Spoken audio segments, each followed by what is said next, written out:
광복절인 오늘도 서울 도심은 경찰 차벽으로 통제됐습니다. 보수 성향 단체들이 경찰과 대치하면서 곳곳에서 충돌과 실랑이가 벌어졌습니다. 먼 길로 돌아가야 하는 시민들이 불편을 겪기도 했습니다. 제주도의 사회적 거리두기가 사흘 뒤부터 4단계로 격상되고 유명 해수욕장 12곳이 폐쇄됩니다. 그러나 광복절 연휴 피서객들이 폐쇄된 곳을 피해 전통시장과 계곡으로 몰리는 등 풍선 효과가 점차 진화하고 있습니다.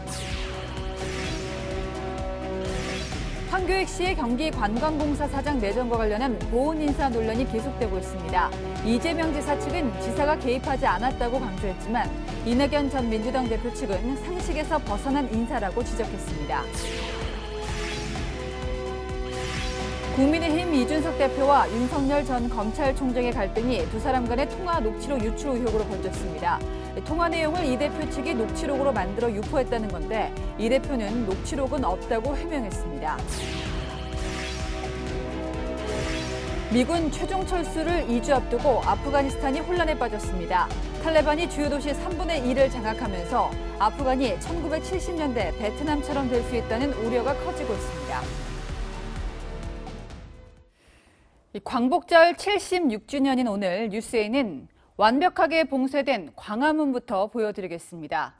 보수단체 집회가 열릴까 차벽과 철제 펜스가 이틀째 광장 주변으로 빼곡하게 들어찼습니다. 먼저 남영주 기자입니다.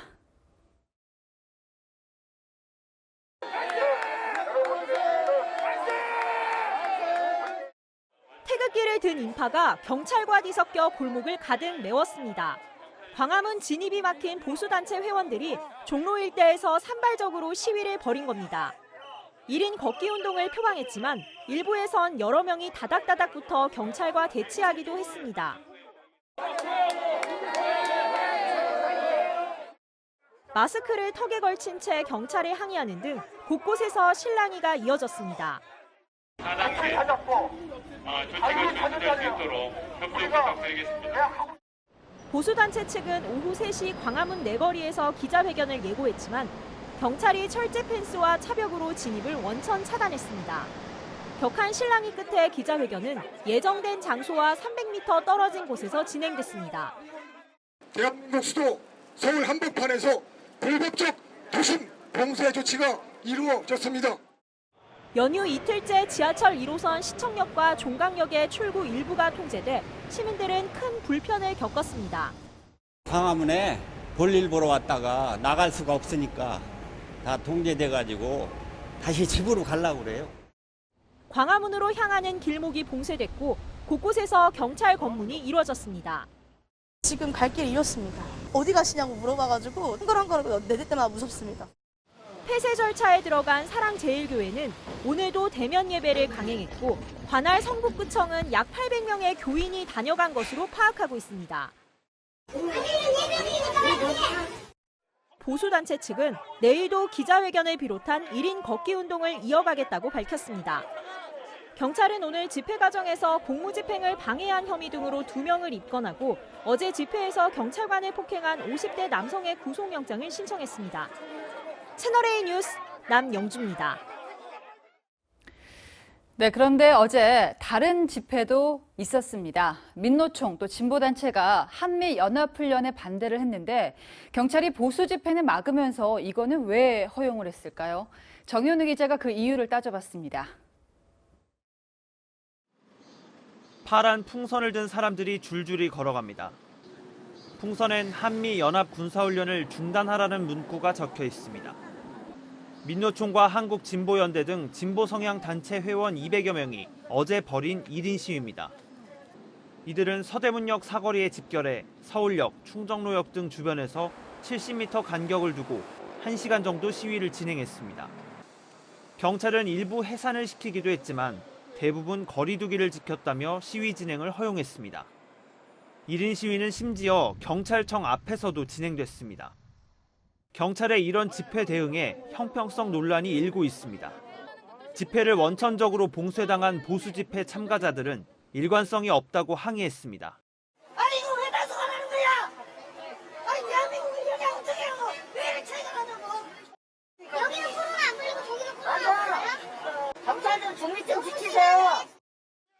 경찰은 지난 10일 보수단체의 시위를 취소하라며 강행할 경우 엄정 대응하겠다고 했습니다. 거리두기 4단계인 수도권에선 1인 시위가 가능하지만 동시다발로 벌이는 변형된 1인 시위는 사실상 집회라는 겁니다. 간격을 두고 진행하더라도 여러 명이 같은 목적으로 같은 의사를 표시했다면 미신고 불법 집회로 본 판례를 근거로 댔습니다. 경찰은 어제 종로 일대를 중심으로 집회를 관리하다 보니 외곽 지역 관리는 한계가 있었고 한 차례 해산 명령도 했지만 집회 측이 따르지 않았다고 해명했습니다. 하지만 불법 집회 개최 혐의로 양경수 민노총 위원장의 구속영장까지 발부된 상황에서 경찰의 집회 대응의 형평성 논란은 계속되고 있습니다. 채널A 뉴스 정현우입니다.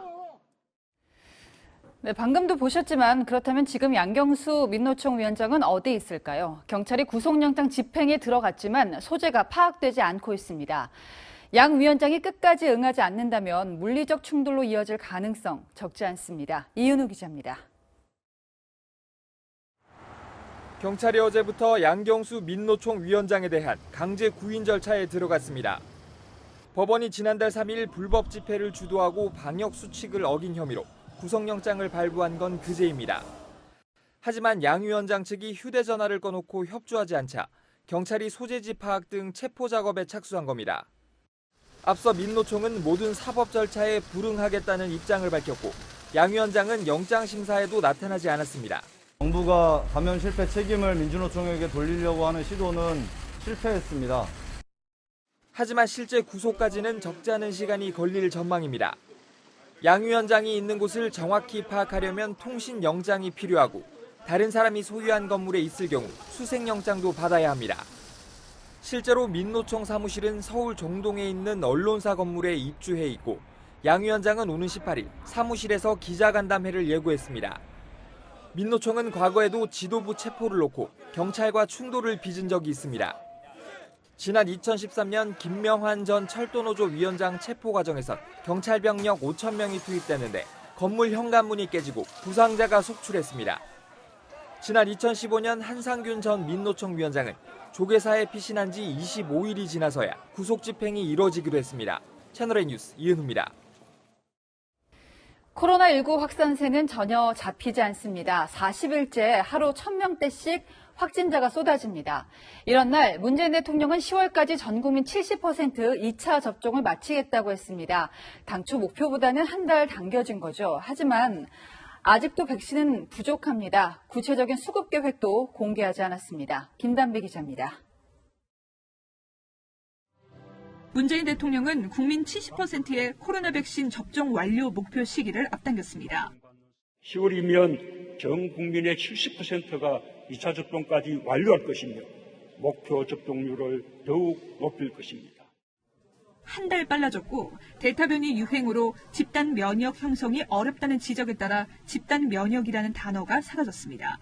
11월 말까지 전 국민의 70% 2차 접종을 충분히 완료한다는 계획보다는 다소 조금 더 조기에 이러한 이 접종 계획들을 조기에 또 당겨서 더 빨리 좀 안수할 수 있다.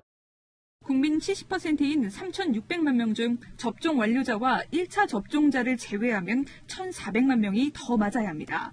이들이 추석 전 1차 접종을 하면 6주의 접종 간격에 따라 10월 2차 접종을 마무리할 수 있다는 판단입니다. 관건은 원활한 백신 수급입니다. 현재 보유한 백신은 1,000만 회분인데 이들을 접종할 모더나와 화이자 백신은 600만 회분에 불과합니다. 50대들이 1, 2차를 맞기도 부족한 양이므로 백신이 계속 들어와야 합니다. 모더나와 협상한 내용을 발표를 해주셔야 될 것 같아요. 어떤 확답을 받았고 어떤 분량을 언제까지 받기로 했기 때문에 충분히 가능하다. 미국 모더나사를 항의 방문한 한국 대표단은 오늘 귀국했는데 구체적인 논의 내용을 모레 발표합니다. 채널A 뉴스 김단비입니다. 네, 대통령 말대로 10월까지 될까요? 걱정스러운 이유는 또 있습니다. 젊은 세대가 백신 예약을 잘 하지 않고 있습니다. 어제까지 사전 예약률은 60%도 안 됩니다. 50대랑 비교해봐도 턱없이 낮습니다. 왜 젊은이들은 백신 접종을 꺼리는지 박정서 기자가 들어봤습니다. 젊은 층이 가장 우려하는 건 백신 부작용입니다. 부작용처럼 안 좋은 것도 있어가지고 그런 거 보면서 조금 걱정을 많이 하긴 했는데 일본에서 그 탈모 그런 부작용이나 여러 가지 사진 본 게 너무 충격적이어서 예약을 해둔 경우에도 불안감은 여전합니다. 심한 경우는 사망까지 이룰 수 있다고는 하니까 많은 경우는 아니겠지만 저한테도 혹시 그런 일이 있을까 봐 좀 두려운 것들이 있어요. 온라인에서는 코로나 걸려도 안 죽는데 백신 맞고 죽을 수 있다는 등 부작용을 걱정하는 반응이 쏟아집니다. 어제 예약은 이미 했는데 아마 캔슬할 것 같아요. 그리고 생각보다 가까이에 부작용 가진 사람들이 많아서 갑자기 겁나가지고 코로나 안 걸릴 확률이 더 높은 것 같아요. 백신을 맞아도 사실상 크게 달라질 것 없다는 목소리도 나옵니다. 만약 제가 아프다고 해도 인과성을 인정해주기 힘들다는 점이 어차피 똑같이 내가 마스크 쓰고 조심해야 되는 건 똑같다면 조금 더 내가 안전한 길을 찾는 게 낫지 않나. 지난 9일부터 진행된 18세부터 49세의 사전 예약률은 58.4%로 50대 사전 예약률 84%에 비해 낮고 당초 목표였던 70%에도 못 미칩니다. 하지만 20대부터 40대가 신규 확진자 중 절반 이상을 차지하는 만큼 전문가들은 코로나 확산세를 막으려면 사회적 활동량이 많은 이들의 접종률을 높여야 한다고 조언합니다. 채널A 뉴스 박정서입니다. 형수에게 욕설한 것 이해해야 한다. 이 황교익 씨가 과거에 민주당 대선 주자인 이재명 경기지사를 두고 한 말이죠. 그러고는 경기관광공사 사장으로 내정이 되면서 논란이 이어지고 있습니다. 물론 이 지사 측은 보훈 인사가 아니라고 합니다. 그러면서 관광공사 사장직이 전문성을 요구하는 자리는 아니라고 덧붙였는데 같은 당 이낙연 캠프는 이 해명이 상식에 벗어난다고 비판했습니다. 윤수민 기자입니다. 이틀째 호남에 머물고 있는 이재명 경기지사가 오늘은 전남 여수를 찾아 민심을 공략했습니다. 계획된 일정을 소화하는 동안 황교익 경기관광공사 사장 내정을 둘러싼 논란과 비판에는 말을 아꼈습니다. 추격하는 입장이니까 그런 노력을 하시는 거 다 이해하고요. 또 전에 같으면 제가 그러면 본인은 어땠습니다라고 우리 캠프에서도 뭐라고 반격을 했을 텐데 그런 거 안 하기로 했기 때문에. 이 지사 측에서는 친분이 있어 내정한 게 아니라며 지사가 인사에 개입할 권한은 없다고 했습니다. 경기관광공사 임원추천위원회에서 결정하는 게 대부분이라는 겁니다. 또 관광공사 사장직은 전문성이 크게 요구되는 자리가 아니다라며 황 씨의 높은 인지도가 평가에 반영된 것 같다고 했습니다. 경기관광공사 사장은 관광공사에서 3배수를 추천하면 경기지사가 1명을 정하고 도의회 인사청문회를 거쳐 임명됩니다. 3명 중에 1명을 고르는 건 지사 몫인 겁니다. 이낙연 캠프는 그동안 고위공무원이나 전문 경영인이 맡던 자리라며 상식에 맞지 않다고 비판했습니다. 평화관광이 키입니다. 평화관광에 일가견이 있는 분이 되는 게 맞다고 저희들은 판단을 해요. 그리고 지금까지 그것이 상식이었습니다. 이낙연 캠프는 이번 주 TV토론회에서 이 문제를 따져 묻겠다고 했습니다. 경기도민 청원 게시판에는 내정 취소를 요구하는 청원이 올라와 5,000명 넘게 동의했고 일부 이 지사 지지자들도 인사를 이런 식으로 해선 안 된다며 내정 철회를 촉구했습니다. 채널A 뉴스 윤수민입니다. 네, 국민의힘도 잡음이 계속 납니다. 이번에는 이준석 대표가 윤석열 전 검찰총장 측과 통화한 녹취록을 만들어서 고의로 흘렸다는 논란인데요. 오늘 이 대표 측은 이 녹취록 파일이 애초부터 존재하지 않는다고 새로운 입장을 내놨습니다. 윤 전 총장 측은 최소한 유감 표명이라도 있어야 한다는 입장입니다. 정한희 기자입니다. 유출된 것으로 알려진 통화 녹취록은 지난 12일 국민의힘 소속 윤석열 전 검찰총장이 이준석 대표에게 전화를 걸어 나눈 대화 내용입니다.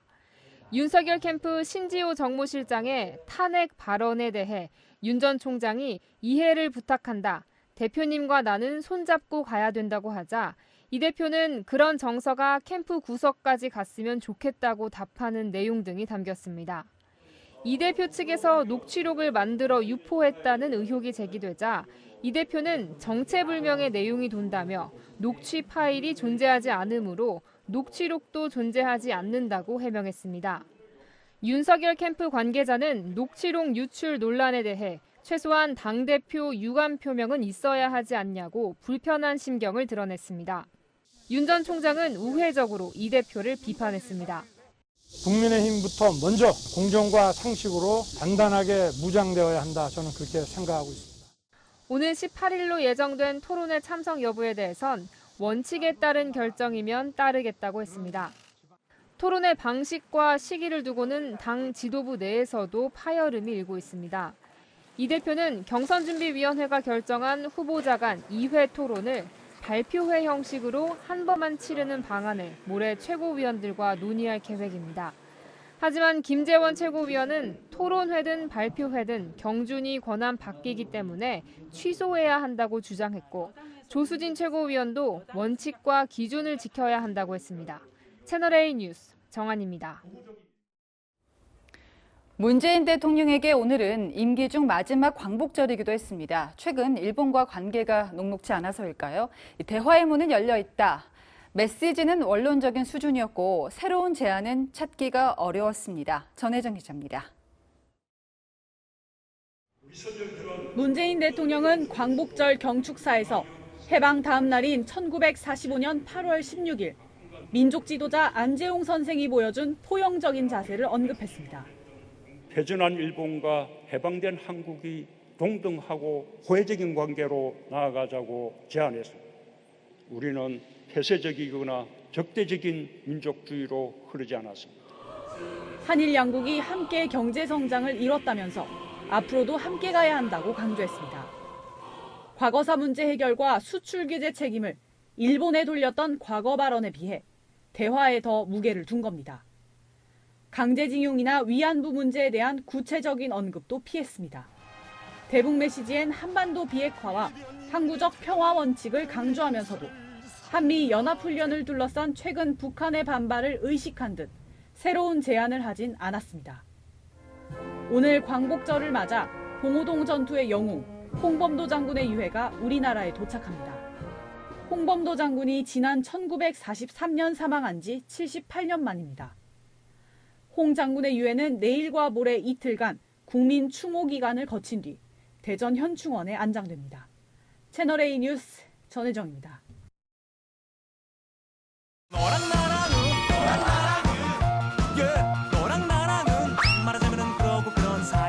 네, 여랑야랑 오늘은 송찬웅 기자와 함께하겠습니다. 첫 번째 주제 보겠습니다. 자, 이재명은 이 사람, 윤석열은 이 사람. 예, 여야 두 대선 주자가 광복절을 찾은 인물들을 말하는 거죠. 네, 더불어민주당 대선 주자인 이재명 경기지사는 이순신 공원을 방문했고 네. 윤석열 전 검찰총장은 백범 김구 묘역을 참배했습니다. 누굴 찾았는지에 따라서 각각의 메시지가 다를 텐데요. 네, 그렇죠. 먼저 이재명 지사 전남 여수에 있는 이순신 공원 내 항일 독립운동 기념탑에서 항일운동 역사를 기렸는데요. SNS에는 경기도의 친일잔재 청산 조치를 소개하면서 친일 기득권 세력의 반발로 광복 직후 친일 청산의 기회를 놓쳐서 역사 왜곡이 반복된다고 적었습니다. 반일 키워드에 방점을 찍으면서 지지층 결집에 나선 걸로 해석됩니다.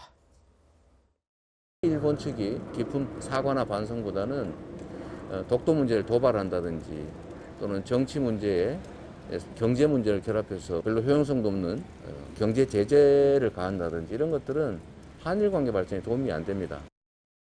자, 그런가 윤석열 전 총장은 김구 선생 묘역 참배를 했거든요. 이건 어떻게 해석해야 될까요? 네, 윤 전 총장 우선 서대문 독립공원을 방문한 데 이어서 효창공원 내 김구 선생 묘역, 삼의사 묘역 등을 차례로 찾아 선열을 기렸습니다. 윤석열 캠프 관계자는 과거 보수 정부는 건국절 얘기를 하면서 임시정부를 도외시했는데 이와 다른 모습을 보이는 것이라고 설명했습니다. 자유 대한민국이 성립되는데 애쓰신 우리 순국 선열과 애국지사의 뜻을 받들어서 더욱 튼튼하고 강한 국민의 나라를 만들겠다는 결의를 다졌습니다. 우클릭 행보만 이어진다는 지적 속에 중도 확장 의지를 보여준 걸로 보입니다. 자, 그런가 하면요. 지금 조국 전 법무부 장관을 안중근 의사에 비유하는 사람도 있었어요. 맞아요. 추미애 전 법무부 장관이 한 언론 인터뷰에서 한 얘기인데요. 추 전 장관은 조 전 장관의 아내 정경심 교수의 항소심 판결을 비판하면서 이제 와서 조국을 묻어두자고 하면 뭐하러 촛불광장에 나왔던 거냐. 안중근이 사형 집행을 당해 끝났으니 일본에 협조하자는 얘기나 똑같다고 말해서 논란이 되고 있습니다. 예. 다음 주제 보겠습니다. 총독부가 법통. 자, 오늘 광복절 경축식이 있었는데요. 김원웅 광복회장 기념사가 또 논란을 일으켰습니다. 네, 맞습니다. 먼저 김원웅 광복회장의 기념사 함께 들어보시죠. 대한민국의 법통이 임시정부가 아니라 조선총독부에 있다고 믿는 세력입니다. 촛불혁명으로 친일의 뿌리를 둔 정권은 무너졌지만 친일파 없는 대한민국, 이런 대한민국을 만들고 싶습니다.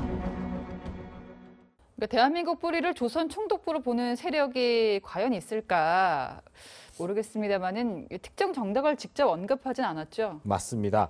하지만 이 촛불혁명으로 친일 정권은 무너졌다는 표현을 보면 이 박근혜 전 대통령을 배출한 국민의힘을 지칭한 걸로 유추할 수 있습니다. 이 대선을 앞둔 시점에 국민의힘을 친일로 규정하고 친일파 없는 대한민국을 만들자고 한 셈이 되는 건데 이 광복회 정관에는 특정 정당이나 특정인을 지지 반대하는 등 일체 정치 활동을 할 수 없다고 돼 있습니다.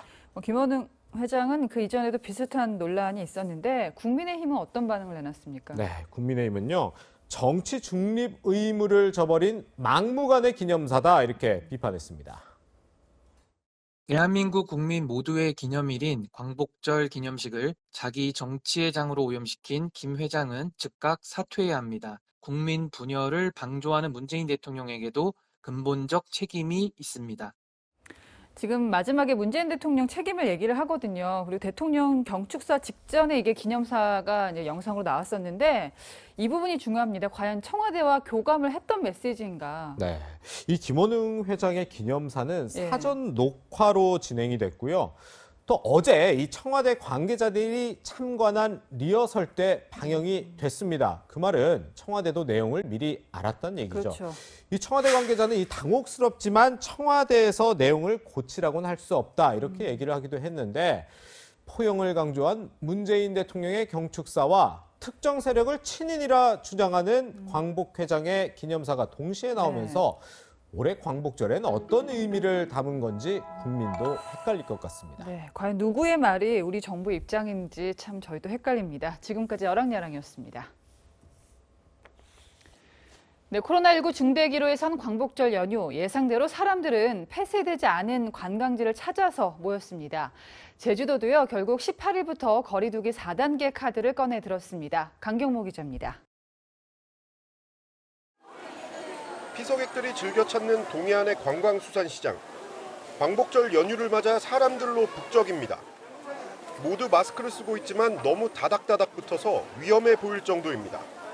너울성 파도 때문에 해수욕장 물놀이가 제한되자 주변 명소로 몰린 겁니다.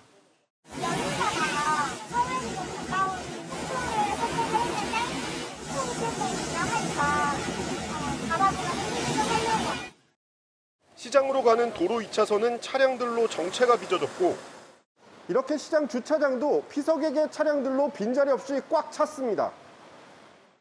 시장 입구나 가게에는 체온 측정이나 명부 작성 같은 방역 조치가 없다 보니 누가 왔다 갔는지 알 방법이 없습니다. 전통시장이 어떤 대규모 점포나 이런 큰 건물이 아니다 보니까 입구가 너무 많아요. 그걸 다 어떻게 다 서가지고 관리하기는 좀. 경북 군위의 한 계곡입니다. 피서객들이 시원한 계곡물에서 물놀이에 한창입니다.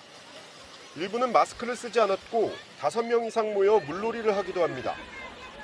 일부 지방자치단체들이 해수욕장 대신 계곡으로 몰릴 걸 대비해 주요 계곡을 폐쇄했지만 피서객들이 폐쇄되지 않은 계곡을 찾아 몰린 겁니다. 많이 와요. 요즘 딴 데는 계곡으로 아무래도 다른 사람들은 안 좋아하죠. 대표적인 관광지인 제주도는 최근 확진자가 크게 늘자 오는 18일부터 2주간 거리두기를 4단계로 격상하기로 했습니다. 지정 해수욕장 12곳을 모두 폐장하고 오후 6시 이후 사적 모임은 2명으로 제한됩니다. 채널A 뉴스 강경모입니다.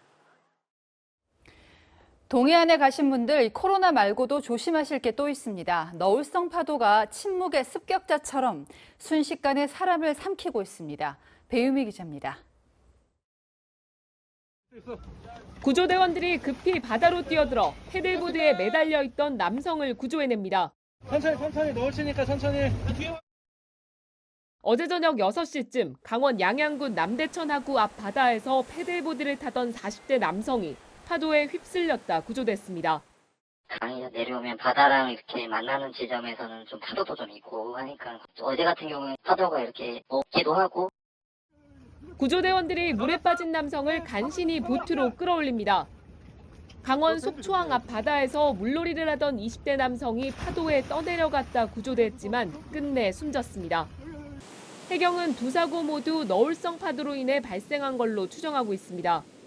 너울성 파도는 먼바다에서 형성된 큰 파도가 해안가까지 밀려드는 현상으로 맑고 바람이 없는 날에도 갑자기 찾아와 침묵의 습격자로도 불립니다.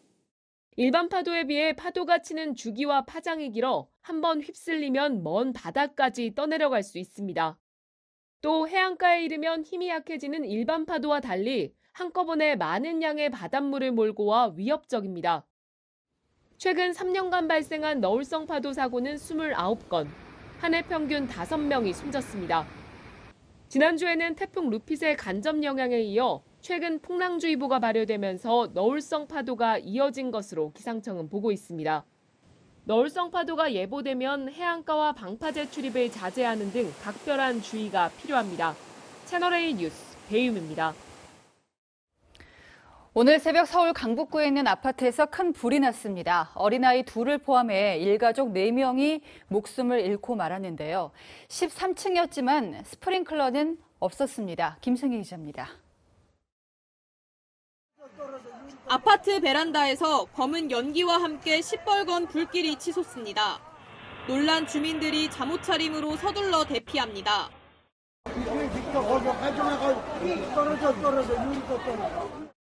서울 강북구의 22층짜리 아파트 13층에서 불이 난 건 오늘 새벽 1시 40분쯤. 불은 1시간 20여 분 만에 꺼졌지만 일가족 5명 중 할머니와 어머니, 8살과 5살 아이 등 4명이 숨졌습니다. 아버지는 팔에 화상을 입고 병원으로 옮겨졌습니다. 아파트 주민 수십 명이 급히 대피했고 5명은 병원 치료를 받았습니다. 문 열고 딱 보니까 상대방 반대쪽에 불길이 이미 엄청나게 불을 끌 수 있는 수준이 아니었어요. 바닥에 엄청 불이 많이 깔려 있어가지고. 화재가 발생한 아파트 베란다는 검게 그을려 있습니다. 경찰과 소방당국은 내부에서 현장 감식을 벌이고 있습니다. 불이 난 13층에는 스프링클러가 없어 피해가 컸습니다. 2017년 이후 건축 허가를 받은 6층 이상 아파트는 전층에 스프링클러를 설치해야 합니다. 하지만 불이 난 아파트는 2003년에 준공돼 16층 이상에만 스프링클러가 설치됐습니다. 현재는 6층 이상의 건물에 스프링클러 설비를 설치하도록 하고 있는데 문제는 이 법을 소급 적용하지 않다 보니까 위험 사각지대라고 볼 수 있어요. 경찰은 실화나 방화 등 모든 가능성을 열어놓고 화재 원인을 조사하고 있다고 밝혔습니다. 채널A 뉴스 김승희입니다.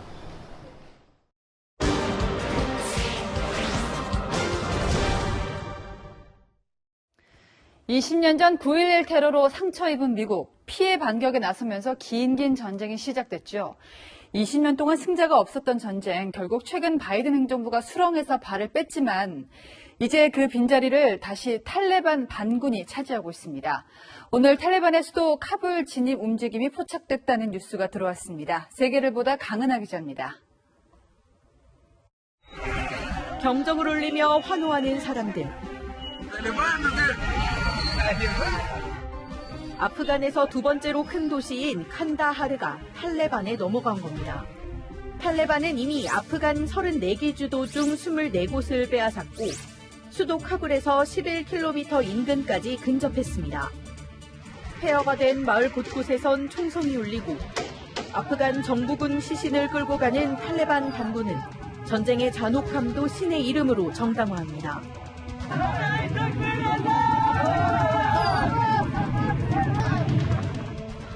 미군은 지난 2001년 9.11 테러 직후 아프간을 공습했습니다. 뉴욕 쌍둥이 빌딩은 물론 워싱턴 펜타곤까지 노린 알카에다의 수장 오사마 빈라덴의 은신처가 아프간이었기 때문입니다. 하지만 20년간의 전쟁에서 승자는 없었습니다.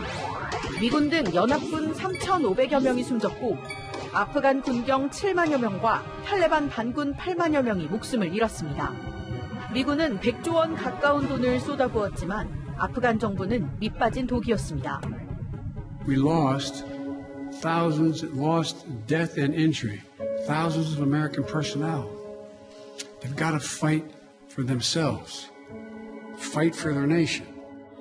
철군 발표 4개월 만에 아프간 도시 3분의 2가 탈레반 수중에 넘어갔습니다. 아프간군은 30만 명, 탈레반 핵심 전투대원은 7만 명. 압도적인 전력 차에도 정부군은 속수무책이었습니다. 상당수가 월급을 받으려고 이름만 올려둔 유령군이었기 때문입니다. 채널A는 수소문 끝에 아프간 수도 카불에 현재 주둔 중인 미군과 어렵게 연락이 닿았습니다. 그는 전 세계에서 가장 위험한 곳은 바로 이곳이라고 말할 수 있다며 용감한 군인들이 탈레반의 차가운 손에 목숨을 잃었다고 전했습니다. 미국이 탈레반 정권을 무너뜨리기 전까지 아프간을 지배했던 탈레반은 반인권 통치로 악명이 높았습니다. 여성은 남성 없이 외출할 수 없었고 자유연애와 결혼은 금지, 교육도 받지 못했습니다. 외출할 땐 머리부터 발끝까지 오는 눈 위까지 망사로 덮는 부르카를 착용해야 했습니다. And that hurts me so much because this country, we put our blood, our sweat in building it. 결국 36만 명이 고향을 떠났습니다. 사실상 유일한 탈출구인 카불 공항엔 짐을 싸들고 온 주민들로 붐빕니다. 베트공에 패망한 월남 보트피플을 떠올리게 합니다.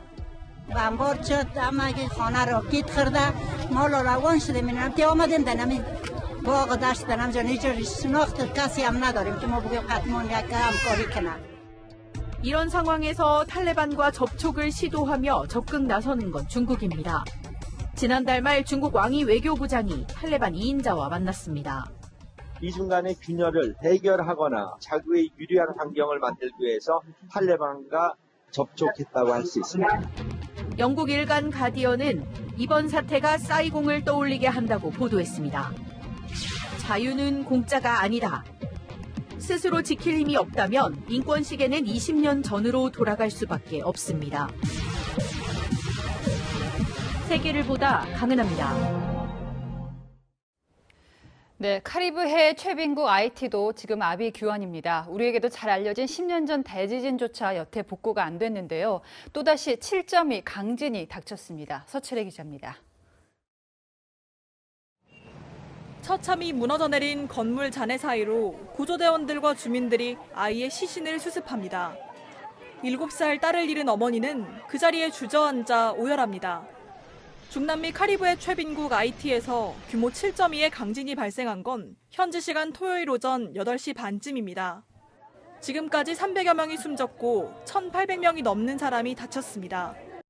또 최소 860채의 집이 무너졌고 700채 이상이 훼손됐습니다. 생존자를 찾으려는 구조 작업은 밤새 계속됐지만 부상자와 실종자가 많아 인명피해는 더 늘어날 것으로 우려됩니다. 진원의 깊이는 10km로 얕으며 규모 4에서 5의 여진이 10번 이상 이어지면서 한때 쓰나미 경보도 발령됐습니다.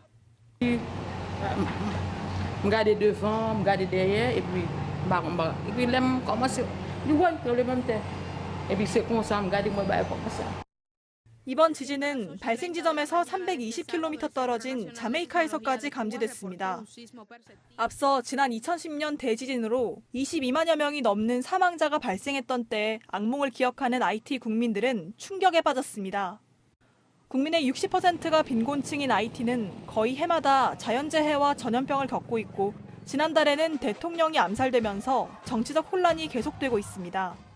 En el momento que estamos, tiene dos réplicas de movimiento más y tiene muchos heridos, se necesita mucha asistencia y se necesita mucha medicina en el CAI ahora mucha asistencia de las autoridades, de la comunidad internacional, de las ONG, de todas las instituciones que están aquí.